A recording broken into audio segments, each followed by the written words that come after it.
My supplemental question yesterday, I asked this government if the people of Ontario should prepare for internment camps. In September, the federal government posted a call for expressions of interest for contractors to supply, provide and manage quarantine isolation camps throughout every province and every territory in Canada.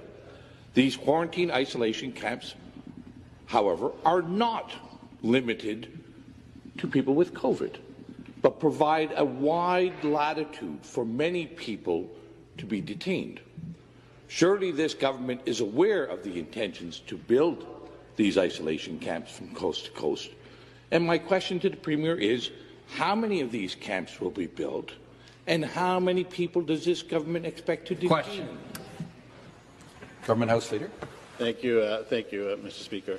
It is very true that when people leave the country and when they come back in, that the province is suggesting, and the federal government, in cooperation with the federal government, we are suggesting that people isolate themselves. That has been a practice that has been very successful, not only here in the province of Ontario, but across Canada. And we will, of course, be redoubling our efforts to make sure that the people of the province of Ontario remain safe, Mr. Speaker. So if the member is referring to the fact that that one of the public health policies is that when you return from a jurisdiction outside of the province of Ontario or from another country that you isolate yourself for 2 weeks, I would suggest that has been a good policy that has been working. In fact, this House has been doing the same thing since we came back.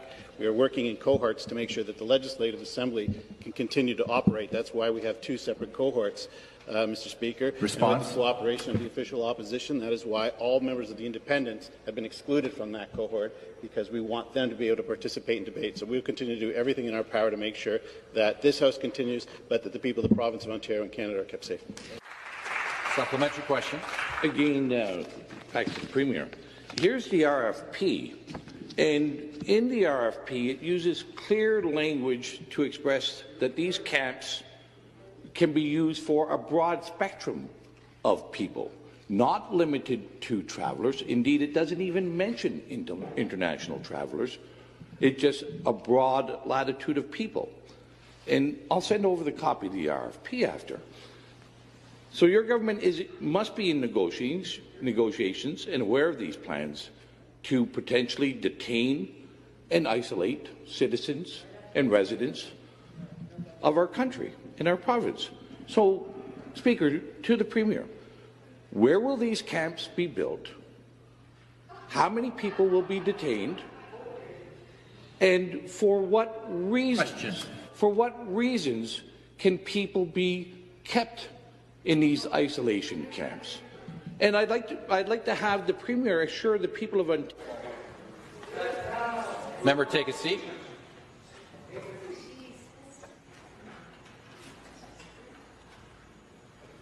The next question,